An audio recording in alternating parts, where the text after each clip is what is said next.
I wanted to spread awareness of surrogacy, How many people know a surrogate? Not that I didn't know any before this. I still don't personally know any. That's how the story went when we saw you. We were like, oh, congratulations. And you're like, not mine. Yeah. And we were like taken aback at first. We were like, hold on. We get what it's like when men say that. Yes. But for a woman to say that? Yeah, exactly. You're listening to the All In Wellness Approach podcast. This is your wellness, your life. So just one question. Are you ready to go all in? Welcome to the show, Lauren. Thank you so much for having me. So excited to be here. I love that we're going to get to dive into your story. You've been a member at TrueFit, and we didn't know the secret of your last pregnancy. So we will kind of get to that. But let's go to who you are. Did you grow up in Texas? So I was born and raised in Houston, graduated high school there, and then moved here to Austin. And then when I was about early 20s, maybe 22, my mom was living in San Diego with my stepdad. And, I was kind of stuck here, complacent. So I was like, I'm going to go to San Diego for 6 weeks. I went and I was there 8 years. It's where I met my husband. Whenever we got married and pregnant with our first, we decided to move back to Texas because it's where most of my family was. And we wanted to be around them. So he was a born and raised Cali boy, and I made him come to Texas. And he's still bitter about that, I think. But, had our first and then knew we wanted a big family. A little under 2 years, we would have our next one. So get pregnant around a year later, have our next one. We have 4 little kids at home, 2 dogs, a cat. My husband works full time. I work PRN at a hospital. I work night shift. I needed something to do for myself away from my children. My own identity that is not them. My husband's like, why do you work night shift? And I'm like, I just need to get away from this. So yeah, I do that a few days a week. I love that you had the awareness to need an identity outside of because being a mom of 4 is enough. Yes. Right? Yeah. But also being like, hey, I'm also still Lauren. Yes. And Lauren would like to have her own story besides mom and wife. Yes. I went to school for medical things and I don't want them to just be wasted. So even if I do it occasionally, because like I said, I work 3 shifts in a 6-week period. So not a lot, but it's just enough it's something. And I have a work family. It's nice to have my own thing. Pregnancy, having 4 kiddos. Tell us about that. Everybody's journey. Right now, you hear a lot of people struggling to get pregnant. Mm-hmm. Was pregnancy easy for you? Was it difficult? How'd it go with the first one? And then we'll go through all the way through number 4. It was very easy, which very grateful for. My husband and I got married, and then we were like, oh, we want to start a family. So I started ovulation testing. The very first time stuck. But after that, whenever we started trying again, I did have a miscarriage, which was hard, but I found that talking about it helped me heal because this was 6 years ago and people don't talk about it a lot. You feel like shame. Yeah. And then once I started talking about it, I realized there's a lot of people who go through this and, early miscarriages and stuff. And so it was nice to just talk about it and say, oh, I'm feeling this way. I would see other people get pregnant with social media. And I'm like, not fair, You can have those feelings. They're valid. Even though I feel bad that I felt that way, why is it so easy for them? I think normalizing miscarriage. Yes. Which sounds, it's not like an acceptance or to dismiss how hard it is. But I think if women went into it being like, hey, most of us are going to have that once or twice, even along the road, then I think it would make it feel less isolating. And not that it's not going to be heavy, because that's always going to be heavy, but maybe just at least not so alone and not so devastating to where you still have hope. Like, hey, that doesn't mean I won't ever. It's just that this was the one. Because you talk about it and then other people are like, this happened to me, but don't give up, And so I didn't. And we tried again and then got pregnant with our second pretty quickly. And then our third was again about a year after we started trying again. Got pregnant within a few months. The first one was the first try. The other ones were a few months, and then we would get pregnant. So very grateful that it was not difficult in that way. The first one at age 8. He's 8 now. Okay. So I don't know how old I was. So 31. I was 31. First one at 31. Second one. I've been pregnant every year since 2017. Which is kind of the bombshell for your story is you'd already had 4 babies of your own, now at 38, and you decided to become a surrogate, which is such a gift. So let's go down that path. And what sparked that in you, especially at an age where most people are worried about it? Yes. So surrogacy, take us through that. Yes, surrogacy. So whenever I was pregnant with my first, I absolutely loved being pregnant. I had easy pregnancies, no morning sickness, nothing like that. I felt great. I loved the way I felt pregnant. I loved the way I looked pregnant.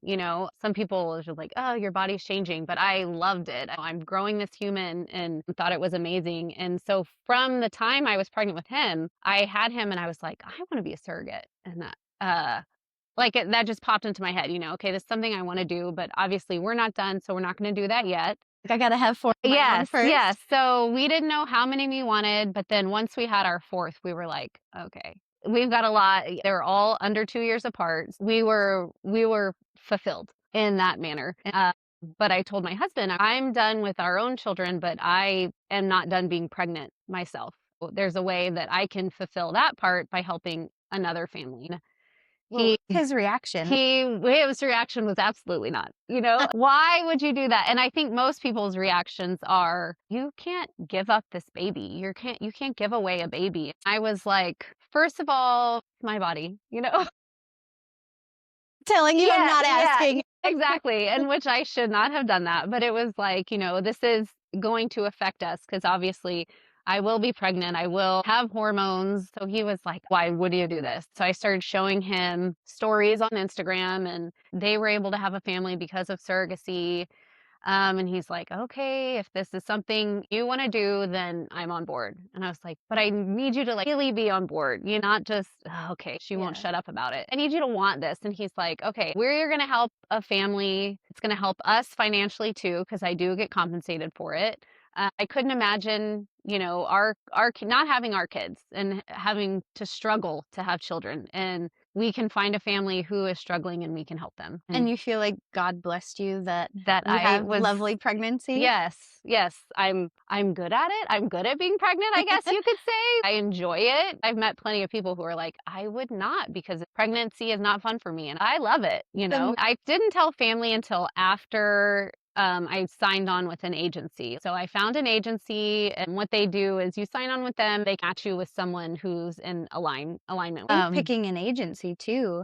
Yeah, because if there's someone listening and they're like, I want to gift this to somebody. How do you go about finding an agency that aligns with your values? You can get online and research. Don't just Google. Those agencies are paying for their name to be at the top. It doesn't mean that they're the best. Because there are, unfortunately, unethical agencies out there. It's not extremely regulated in some parts. So you can get predatory agencies that are going to pay you this small amount. We're going to give you these questionable intended parents. And it's red flags, but some people go into it and see money. That's what gives surrogacy a bad name. Right.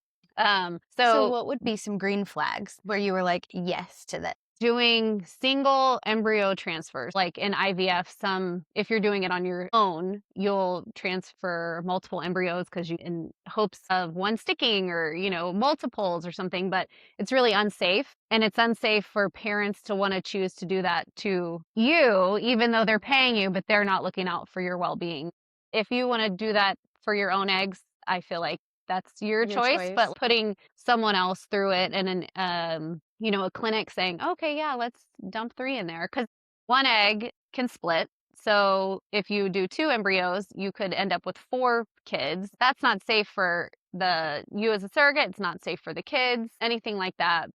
Did your faith play into it at all? You can say how you feel and they'll match you with like-minded individuals. Faith was big with telling my dad because my dad is Catholic. And when I told him, he's like, no, you're not going to do it. And I'm like, Dad, I'm telling you. Just telling you to be nice, to not shock you. But I explained to him and showed him other stories. And then that's when it's just having knowledge of what actually is happening and what you're doing. But the rest of my family, they're like, that's wonderful. You want to do that for someone else. Okay. The knowledge piece hit me, which I feel silly for, but maybe someone else feels the same way. Of course, thinking surrogacy, thinking that the mother donating the egg would have to go through IVF.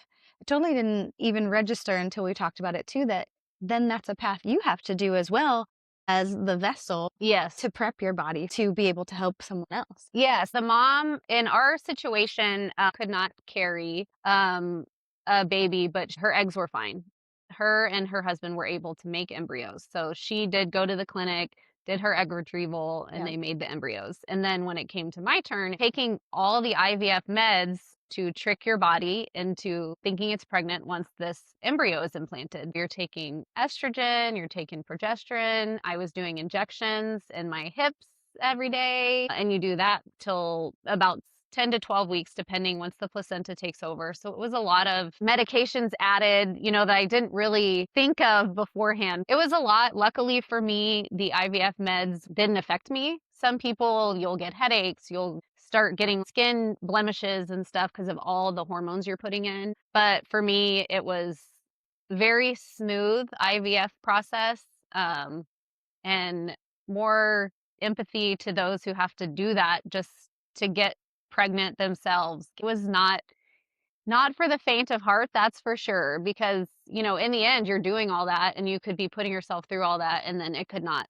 work. So, luckily for me, it stuck on the first try. Some of the parents run out of embryos. So then we've got to wait 6 months to try again because now the mom has to go through the cycle for her egg retrieval and all that. So we got very lucky. Agency help manage that process? Yes. The agency, they're like, we're going to use this clinic. So you guys come here, make your embryos. And so now they still have a bunch of embryos frozen at the clinic if they want to do it again. The agency is very helpful for maneuvering through all those areas that I knew nothing about because you can go independent, but they're more knowledgeable. And what a hard conversation because there is compensation for it. So the compensation thing, it is weird, because they're paying you, but it's a big chunk of your life. Usually the whole thing takes at least a year. And then, yeah, you're carrying a baby and you're putting your body at risk because things can happen. People do get put on bed rest. You could have complications. You're supposed to go into this done with your family because during delivery, something could happen and I could need a hysterectomy. Right. You could lose organs that would help you have another baby. Right. That's the mindset you have to go in. There is a lot of risk for the surrogate as well.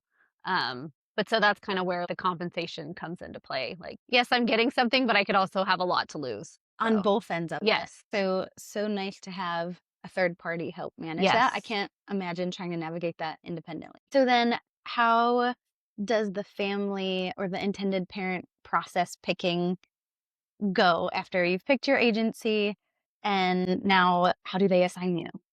I actually met with another family prior to this one, and they had a surrogate who was pregnant at the time and was due to deliver at the end of the year. And they were like, we want to do a sibling, but this was going to be their first baby. So they were like, we don't know if we want to start a journey right now. So we're on the same timeline. So they sent me another profile in which you read over their profile. And then if you're like, okay, you do a Zoom meeting. And then you can just sit there and talk and tell them about your life, what you do, how you guys met, things like that. It's kind of like vibe you get, while you're talking, like, Yeah. is this someone that I could spend the next year having a relationship with, helping them bring a child into the world? And they were wonderful people. Right after we got off the phone, I emailed and I was like, yes, they are it. They also said yes, and then that's when we were able to go through legal, so everything's under contracts, and then you get with the clinics, you set up all the med schedule. We were able to just build a relationship. The agency suggested talking as much as you wanted regularly. I think we use WhatsApp. And we would just message back and forth all the time and like getting to know me and my family. I'd send them pictures of the kids, and then the agency also suggested FaceTime calls once a month. Do you feel like that helped? Oh yeah, because especially having my own kids, I'm going to be pregnant and they're going to be like, is it our sibling?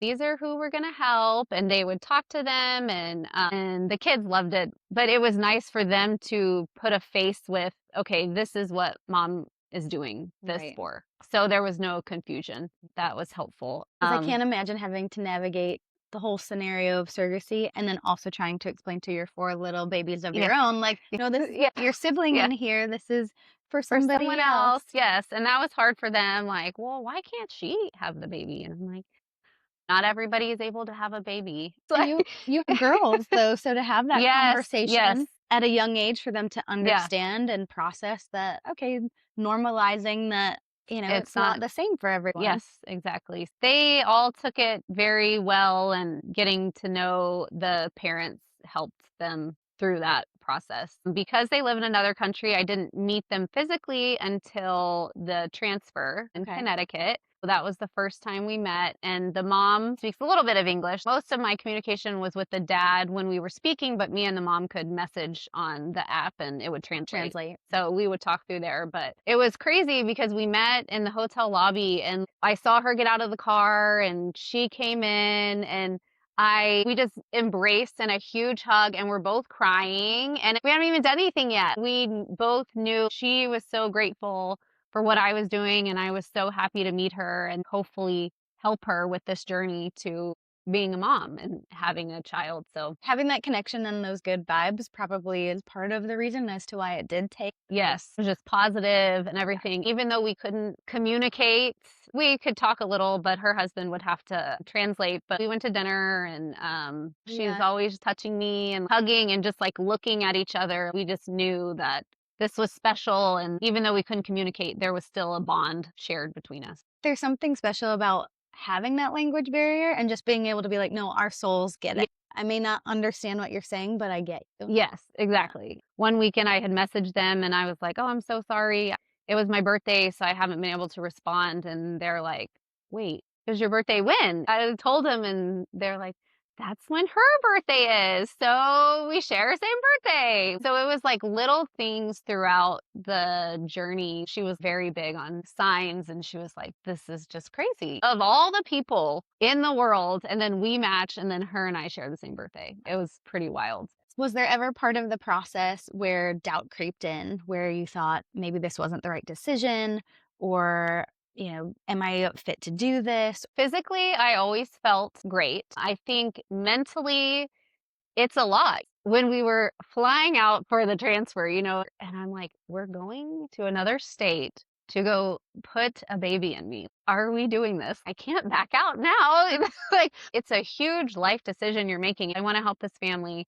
Um, But when it comes But down then when it to comes down to it, I'm going to do this. And then just meeting them in person and the amount of love that they showed me, I was like, okay, it helps calm the nerves. And, because it is a scary thing, but it made me realize this is why we're doing this. There's a purpose, there's a goal at the end. We want to get them a child.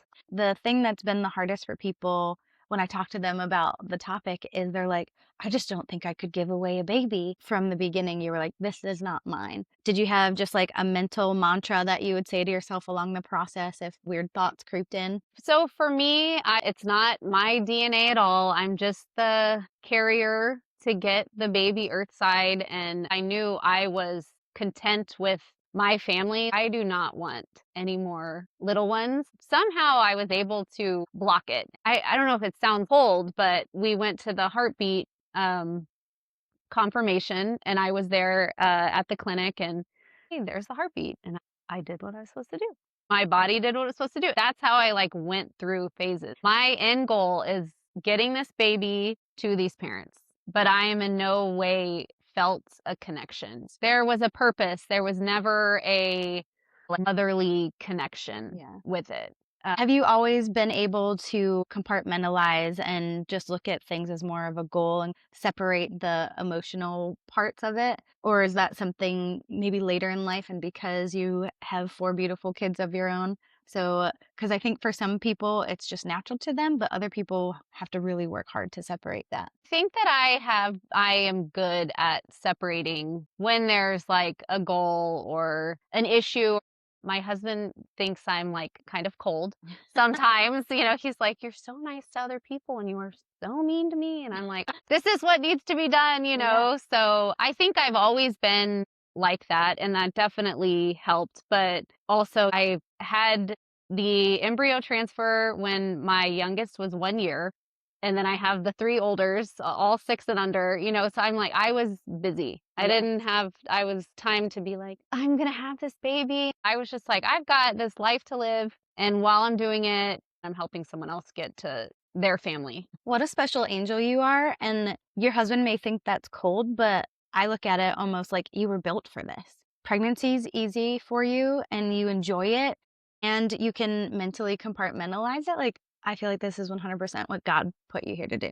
I don't have any kiddos of my own. All 3 of us gals on the podcast are at, different phases of that. And we never kind of tapped into that age because I think that's a big thing too, where people are having babies later.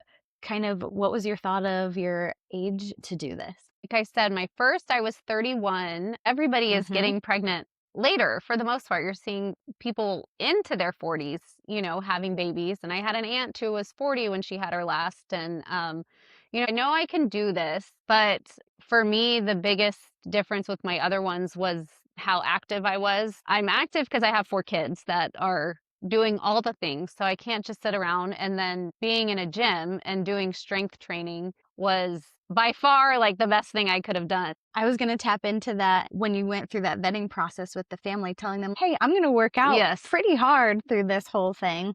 How did that part go? Whenever you do the match call, asking how active are you? And it's like, I do a bunch of stuff with my kids. We're going on bike rides. We are out at the baseball field. We're going to go do things. I can't stop living my life with my 4 kids. And they totally understood that. And I was like, I go to the gym, there's going to be weights being lifted that are heavy. You're going to see me doing things. They are active people too. So they're like, yeah, whatever is healthy for you. And you've done this 4 times. So we trust you're not going to do anything that you shouldn't do. Did you strength train through all of your babies?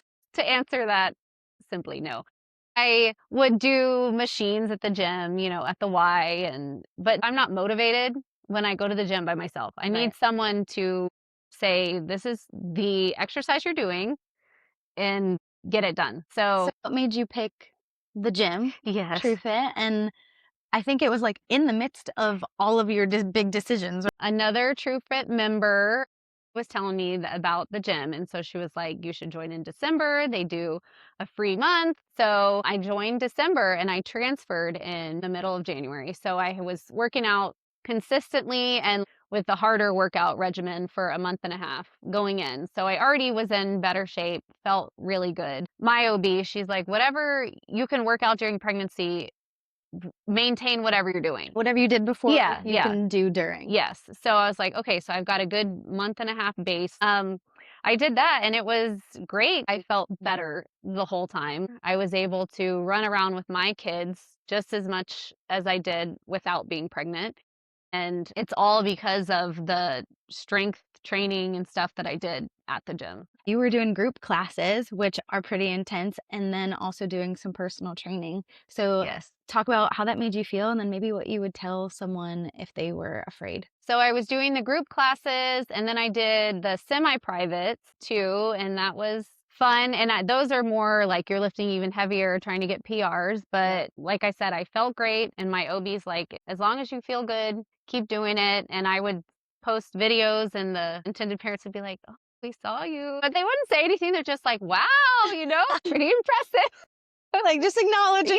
Yes, just we're watching, The mom would always be like, I'm really like impressed that you can do that. Still, don't stop just because you're pregnant. If you're feeling good, keep doing it. And once I got to the privates, I did that towards the very end of pregnancy. And, we'd be doing leg presses and I'd be going real deep and I'm getting my pelvis ready for this delivery, and my trainer would always be like, you feel good? Do we need to adjust anything? I feel great. And she was great and she pushed me. But if I ever said anything, she's like, all right, if we need to stop, whatever you can do. But it was amazing doing all that, being that active, because I felt great. I was the oldest I had been. So by the time I had him, I'm 39 now. I've had 4 previous kids. Now I'm having this 5th one. And it was the best I had felt, for sure. And right now, you're only 5 months postpartum. Yes. You were able, you posted a video and I was showing one of my other clients who's trying to get pregnant. And she was cautious. She's like, am I still going to be able to do this? And I was like, let me show you. Yes. You can. You look amazing. Do you Thank feel like you. it helped you Oh, bounce back faster after? yes, 100%. And I know they're comparing yourself to people on Instagram, and you see they just had a baby and it's been like a week, and it's like, oh my God. People are like, oh, it's genetics. And I'm like, it's lifestyle. It is, because with my other kids, the bounce back was not as good. I wasn't working out as consistently. And after a week or two, my body's like, okay, we're going back to where we're supposed to be. And that was the first time that happened. It's never been a huge struggle to get back, but I could see drastically, and my husband too. He's like, you look really good. Hmm? Thank you. You had said something like, I took so many selfies and videos of me pregnant because you felt like you still had muscle Yes. tone and you enjoyed even being pregnant, how you felt. Yes, because continuing to lift throughout pregnancy, I could still see, okay, yes, I'm getting bigger in the midsection, but I can see that my other muscles, they're getting more defined because I didn't stop. I kept doing it, and it was motivating for me to see, okay, I'm pregnant, and I still look pretty good, and I'm gonna keep going to the gym. And just everybody at the gym was so encouraging. It was fun to go in and talk to everybody about it. I wanted to spread awareness of surrogacy. How many people know a surrogate? Not that I didn't know any before Yeah. this. I still don't personally know any. That's how the story went when we saw you. We were like, oh, congratulations. And you're like, not mine. Yeah. We were like taken aback at Yeah. first. We were like, hold on. We get what it's like when men say that. Yes. But for a not woman to for- say that? Exactly. It was just a welcoming community. It was fun to go work out with everybody and then kind of tell them a little bit about surrogacy. And then for everybody to be so encouraging, like, I can't believe you're out here doing this. That's awesome that you're still working out. And some of the women, they're like, well, I was told I couldn't work out. I wish I would have known better, because just all in all, you feel better. The delivery was so much easier. The recovery, so much easier. How exciting. Then you have a community that you can't wait to get back to postpartum. Yes. Which I think is hard for women afterwards. Mhm. You already had your kiddo, so you already did still have babies to take care of. But then they're like, oh, I have this child to take care of. And they prolong getting back Don't. to any sort of health regimen where you went back as soon as As I possible. How many could. weeks? 6 weeks I went back. I was ready to go back. I had done some things with bands at home in between, a little pelvic floor stuff, but it was like I'd never left. I hadn't lost the muscle. I was able to still lift pretty close to what I was lifting before. So it was a good thing to do to stay active throughout the whole pregnancy. What would you tell someone who was like, yeah, I quit because I'm afraid? I would say your health and being active is going to be good for everybody. It's going to be good for your pregnant body. It's going to be good for you afterwards, taking care of your baby. You don't want to not do it, something that brings you joy just because you're afraid. Don't be afraid. This is going to help you all around in all aspects of the pregnancy, of the postpartum. It's just something that you should do. I wish I would have done it with all of mine, but it's that happy part of my day that I would get to go do, and it really helped me throughout pregnancy. And it'll teach you not to be afraid throughout the whole thing, because I think carrying that fear is going to potentially create the thing that you're afraid of. Yes, exactly. Right? Instead of living in your strength and in your faith that, nope, I'm going to take care of my body. And so the baby will be taken care of too. Yeah. Yeah. Because, working out is only making you a healthier vessel for this baby. Give us kind of a short, condensed version of the labor, because I feel like strength training maybe helped that go smoothly too. Yes.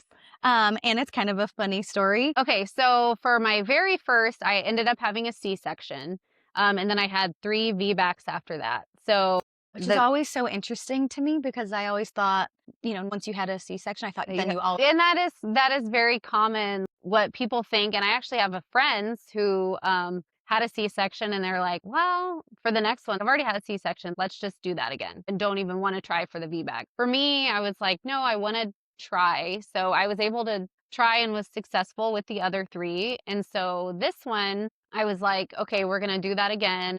The family's going to be there, and it's going to be this calm, peaceful, beautiful thing. When I was doing the leg presses and we're opening up the hips, I was doing all these things to opening everything up, where this baby is going to come out this way, because he was measuring big.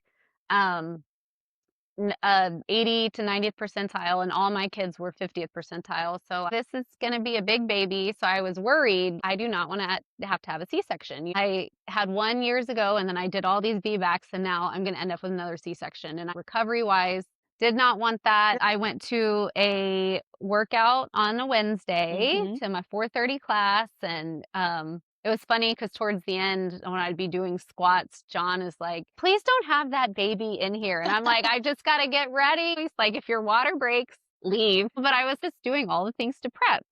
So I had an induction date for that Friday, and that Wednesday went and worked out, got home, was doing stretches, feeling great, no contractions, nothing. And then 11 p.m., I got up to go to the bathroom and my water broke.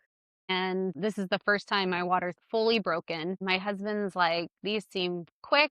Are you okay? And all of my labors have been a few hours. So I'm like, we've got time. My mom has to come. We need to call the parents. All these things have to happen. But I could kind of tell these are quick contractions. They're heavy. I think this is going to be fast. So my mom gets there, we get in the car, head to the hospital, call the parents, call the birth photographer. On the way, I don't have my ID. There's no time to turn around. We get on the highway and our exit is closed because of construction. And I'm dying at this point. I'm turned around in the car. I'm just breathing. We've never experienced that because we've always been in the hospital when it's been this far. And I'm like, okay, let's get the epidural now. And I was always told I had to get an epidural because of my previous C-section in case I had to get another one. They didn't have to knock me out. So we got to get to the hospital, get this epidural. This is hurting so bad. We take another route to the hospital. We get stuck behind a train.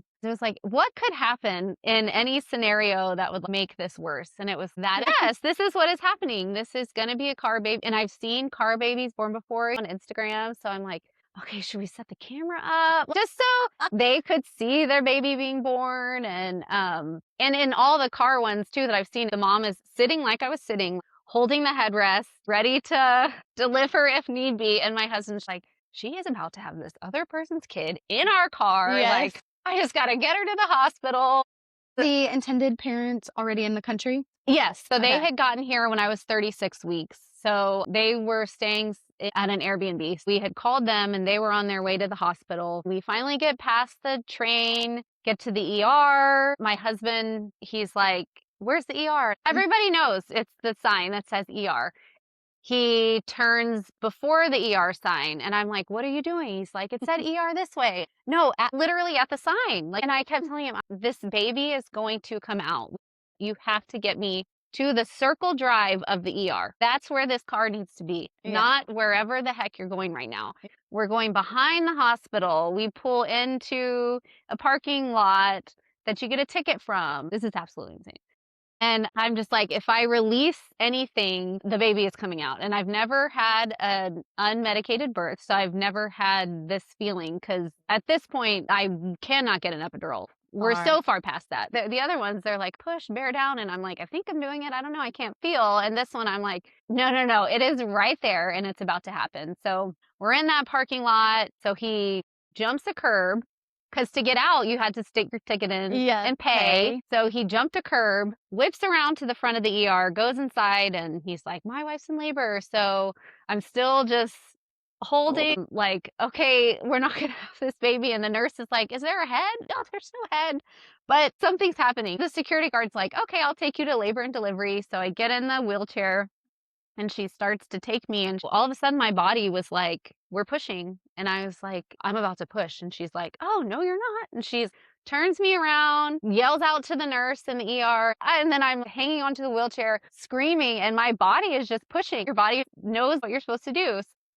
Finally get in a room in the ER. They throw me on the table. They're not used to deliveries in the ER. Right. So I just had a bunch of eyes on me, just staring and nobody helping. The ER doc is like, oh, I think we have some time. I don't know why you think we have time. My body is physically pushing and I'm yelling for meds, knowing I cannot get meds. And then they call a code stork. So they get people from labor and delivery. Cute. Yeah, I know. So cute. They're like, code stork. And over the intercom, finally, some people who know what they're doing come down. And my doctor was on call. So she came down. So she's getting ready. All of a sudden, the photographer runs in.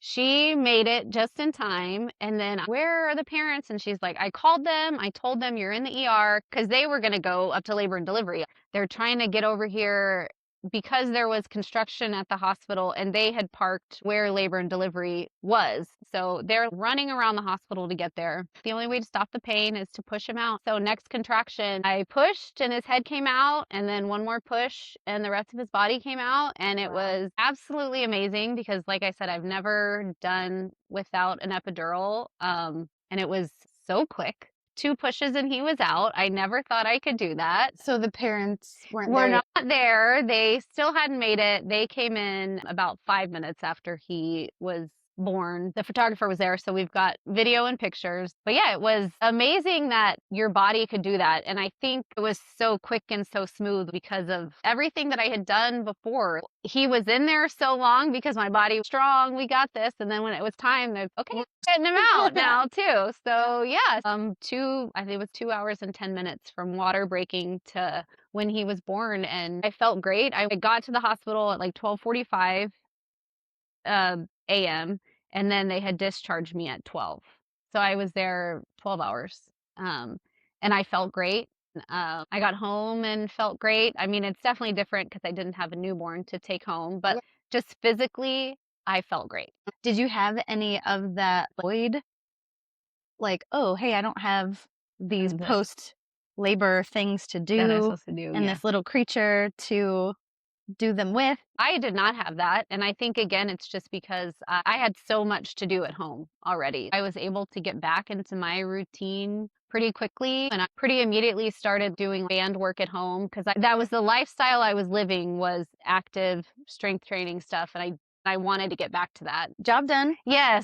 Did my job, babies with his parents, and now back to getting me back. Yes, so that's what I did. The recovery was super easy, and my husband was very impressed with my postpartum everything. And he was like, I can't believe that you just did that. You almost had a baby in the car, and then you had him that quickly in 2 pushes. And he was impressed with everything. And I do think majority of what it had to do with was how active I was throughout the pregnancy and just getting my body ready. Big question. Would you be a surrogate again? Seeing them afterwards, the joy, the gratitude. I have a video from the ER room of when the parents came in. The photographer gave one of the nurses the phone and was like, just record everything. So a nurse was recording, and my husband opens the door to the room, and the dad walks in, and then the mom walks in, and the baby's crying. So they look at him, and the mom just immediately starts crying. I'm still laying on the bed, and they're trying to deliver the placenta, and she just comes over to me and just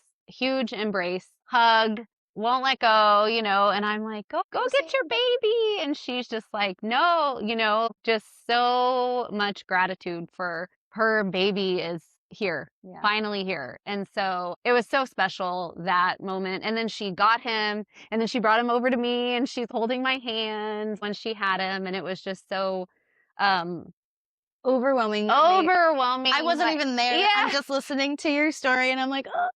Oh yeah, like when I watched the video, and like I showed like coworkers and stuff, and they're like just crying because it's so emotional. And we got them their baby, and he's the cutest 5-month-old, and they send me pictures and updates all the time, and my kids see pictures and they're like, oh, he's so cute. So I would definitely want to do that again for a family if it's in the cards. My husband said he's okay with it. But I am getting older, but you have surrogates who are in their 40s. And I think like physically I'm at a good spot.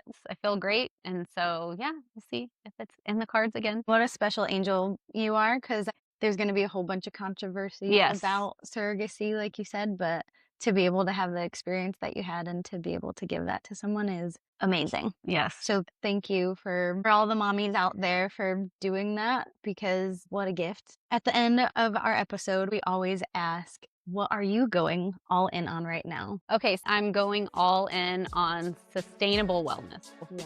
What I can do as a busy mama for.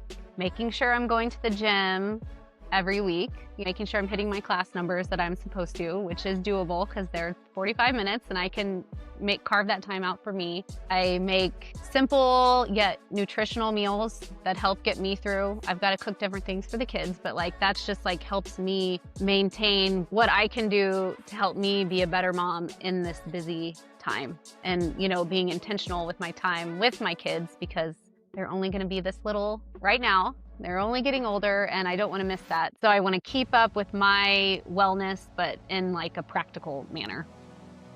We hope you enjoyed this episode of the All-in Wellness Approach. If the show resonates with you, please rate, review, and subscribe. It helps us reach more people who are ready to live all in. Join the collective on Instagram at AWA Podcast. That's at AIWA Podcast for tools, insights, and inspiration, and catch every full episode on YouTube.